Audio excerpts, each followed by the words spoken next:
morning, students. Today I will continue with the capacitor chapter. Okay. So in the previous video I have completed what you mean by capacitance, what is capacitor, its SI and CTS unit, its dimension and all. Today I will start to discussing the capacitance of an isolated spherical conductor. Let's start. Suppose an isolated spherical conductor is a spherical conductor with the radius A, right? It is placed in a vacuum or air. Suppose a charge plus Q is given to that sphere. Okay. Now this charge Q will spread on the outermost surface of the sphere uniformly, so that as it is spread on the outer surface of the surface of the sphere uniformly, which means that at each and every point of the sphere the potential will be same. So as the potential is same, so as a result the lines of force emerging from the sphere everywhere will be normal. Okay. The lines of force will always be normal as the potential is same in each of the point of this sphere. Okay. And it is experiencing or it is appearing that the potential difference or the potential energy will diverges from the center O. Okay. So if here is plus Q plus if I consider this. Okay. Now we are considering that this plus Q charge is also concentrated at the center O of the sphere. So what will be the potential at the surface of the sphere? The potential will be basically V equals to, the potential will be 1 by 4 pi epsilon 0 into Q by A. So this will be the potential on the surface. Now what is the value of this? 1 by 4 pi epsilon 0. That is the value will be 9 into 10 to the power 9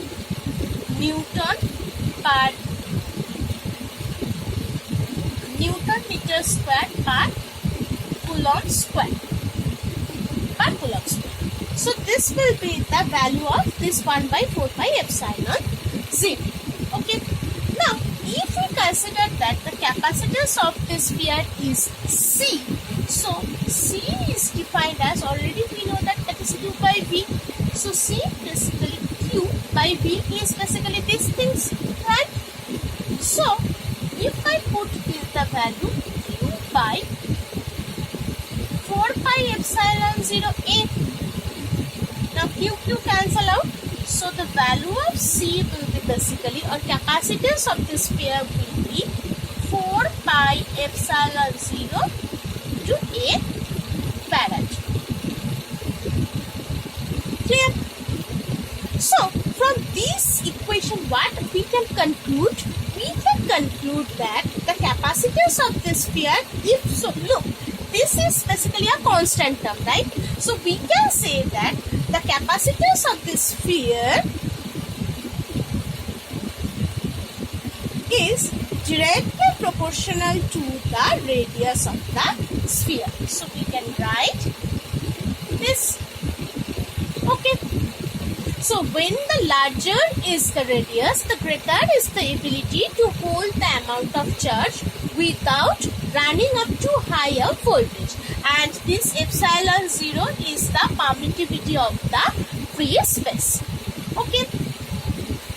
So from this what we can conclude, again another conclusion we can draw, that is epsilon 0 that can be given as C by 4 pi A, right? So it is basically the permittivity of the medium. Okay. Now potential and one thing is that when I put or plot this, the thing will be that if radius will be in this direction and capacitance in this direction, value will be, or the plotting will be like this. Okay. Now I will discuss the potential energy of a charged conductor.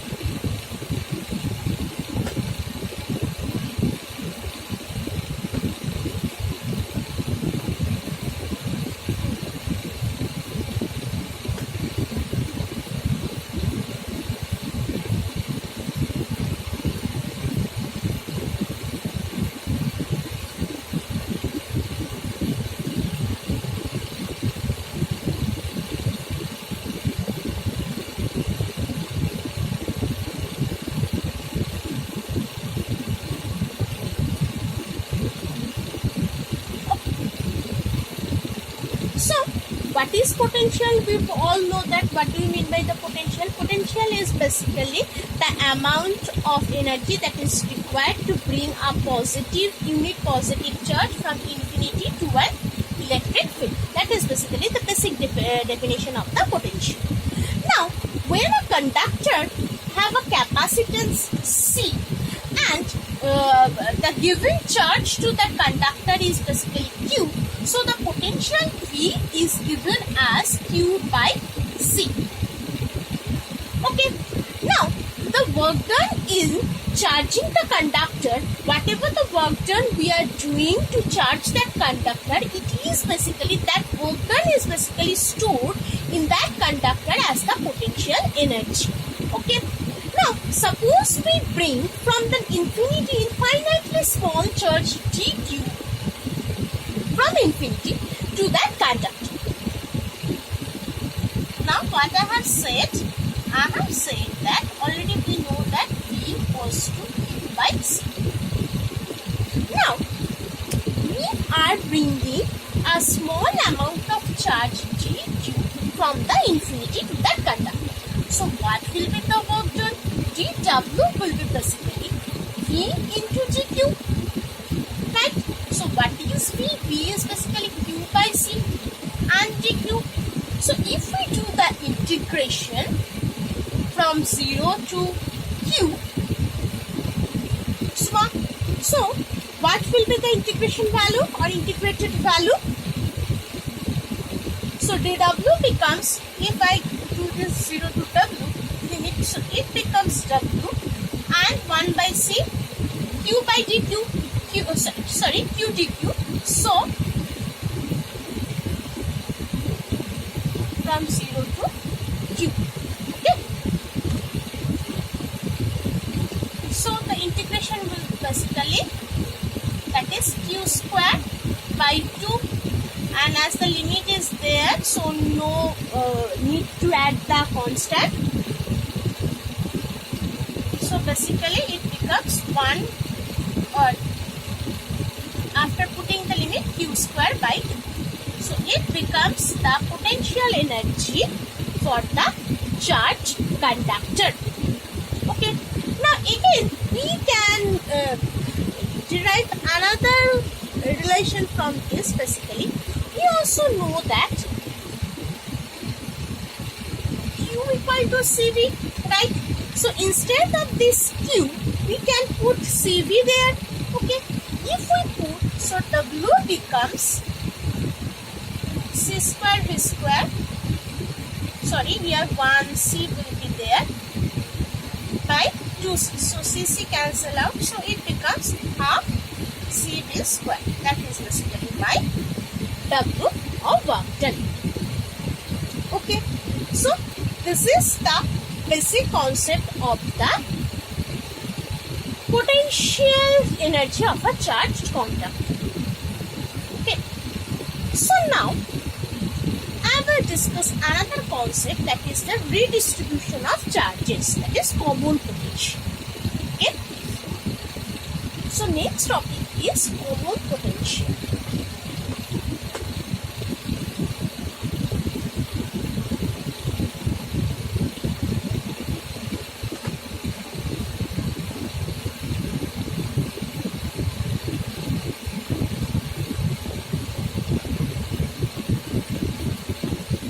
So what is this common potential? Basically, suppose two insulated conductor, suppose this is A and this is B. Two insulated conductors are there. It has a capacitance C1 and it has C2. Okay, so here Q1 amount of charges is given and here Q2 amount of charges has given. Okay, so now Q1 equals to, we can say C1 V1 and Q2 can be written as C2 V2. Clear? Now if these two conductors are joined by a thin wire, then what will happen? Then the positive charge begins to flow from the higher potential to the lower potential, right? If I consider that V1 is greater than V2, then the positive charge Q1 will start to flow from A to B, right? So altogether, if the charges flows from A to B, altogether the total charge of this system will remain as Q1 plus Q2. Okay. Now, if the conductors, these two conductors are at a sufficient distance apart so that they do not exert any electric effect on each other and the capacitance of this thin wire is negligible, then what will be the combined capacitance? The combined capacitance can be written as C1 plus C2, right? So, as the charge flow starts to flow from A to B, as the potential difference is there, after flowing the charges, the potential of these two conductor will be comes to, suppose, V at a common potential V, right? So what will be this common potential, or what will be the value of this common potential? The value of this common potential will be or can be written as V equal to total charge, that is Q1 plus Q2, and combined capacitance, that is C1 plus C2. Now what is this? Q1 plus Q2 and C1 plus C2. Now what is this Q1? Q1 is nothing but C1 plus V1. C1 V1 and Q2 is nothing but C2 V2. So we can put it here, right? So after putting the value, what we are getting? We are getting basically C1 V1 plus C2 V2 by C1 plus C2. Okay. Now, this is equation 1. Now, after redistribution of the charges on A, is suppose this becomes Q1 dashed and so after the redistribution, so it becomes Q1 dash, that is basically C1V, and Q2 dash, that could also C2V. Common potential is V, right? So if we do this ratio of these two,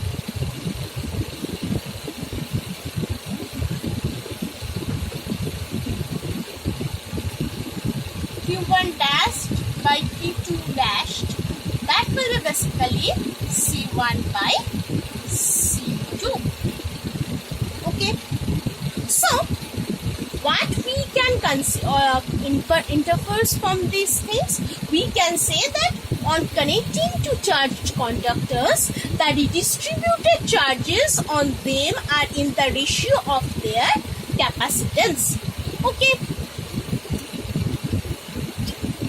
Now, what will be the quantity of charge that is being transferred basically? The quantity of charge that has been transferred basically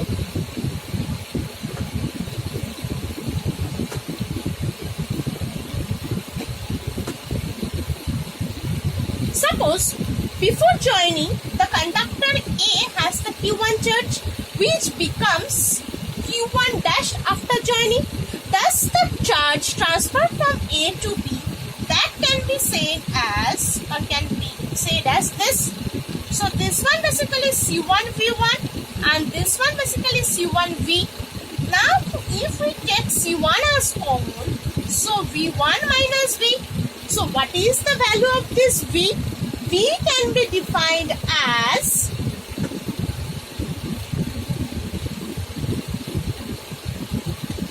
C1 V1 plus C2 V2 by C1 plus C2. Right? Now if we do the simplification of this part, what we are getting? We will get as C1 C2 into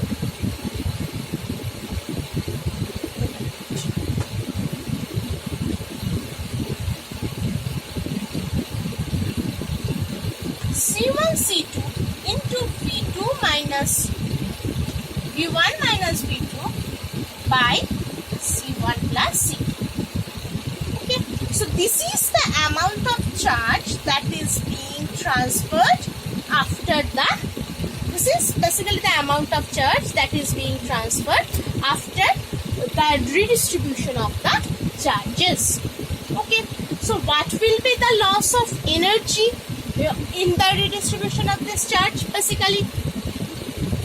So the loss of energy, in terms of loss of energy, basically previously it was U equals to, if I say half C1 V1 square plus C2 V2 square.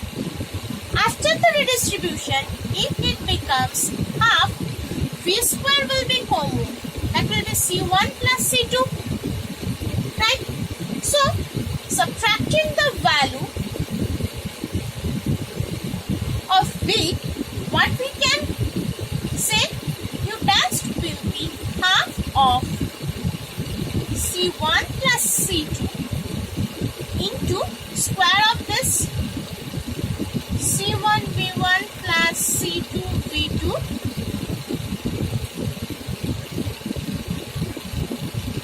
by C1 plus C2 square. So what will be the loss of energy? Just basically minus of these two. So U minus U, but if you put the value U and U dashed, so at the end you will get basically, I am writing it here. So at the end you will get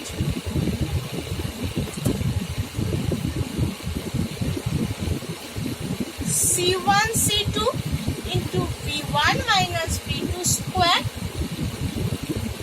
by 2 into C1 plus C2. So this will be the equation for the loss of energy. Okay. So up to this I have completed. In the next part I will start from the capacitor and its properties as well as parallel plate capacitor and the combinations of these capacitors. Okay, thank you.